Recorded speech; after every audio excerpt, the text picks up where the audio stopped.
early stages of dementia, unsafe living conditions. Margaret's protests fell on deaf ears as her children presented the power of attorney and medical directives she'd trustingly signed. Within weeks, her house was on the market, sold well below value to one of Michael's investor friends.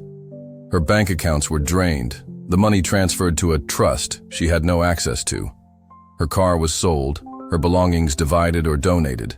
Her life reduced to 2 suitcases and a box of photos her children generously allowed her to keep. "The proceeds will pay for your care," they'd explained. But instead of the upscale senior living facility they'd promised, Margaret found herself shuttled between budget motels and short-term rentals, surviving on a meager allowance Lisa deposited weekly into a monitored account. The sun was setting now, casting long shadows across the motel room's stained carpet. Margaret reached for her phone, a basic flip model they'd replaced her smartphone with, and opened it to find no messages, no missed calls. Not that she expected any. Her children had made it clear, accept their arrangements, or be cut off completely. But something was stirring in Margaret Sullivan, something that had lain dormant during the initial shock of betrayal. She'd raised those children, worked 2 jobs after Harold's first heart attack to put them through college, celebrated their successes and consoled their failures. She'd given them everything, and in return, they'd taken everything.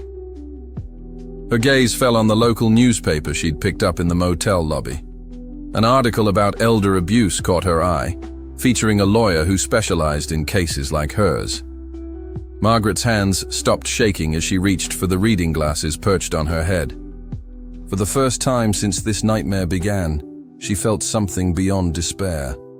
Anger. Pure, clarifying anger. And with it came resolve. She might be 80 years old, abandoned and betrayed, but Margaret Sullivan wasn't finished, not by a long shot. She had raised fighters, after all. Maybe it was time to show them where they got it from. The sun dipped below the horizon, leaving the room in darkness save for the harsh fluorescent light from the parking lot.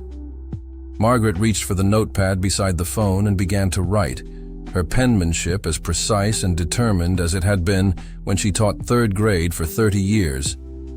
Step 1. Document everything. Step 2. Find help. Step 3. Fight back. In the distance, a siren wailed, and Margaret thought of Lisa, Michael, and Rachel in their comfortable homes, living their comfortable lives, probably not sparing a thought for their mother in her motel room.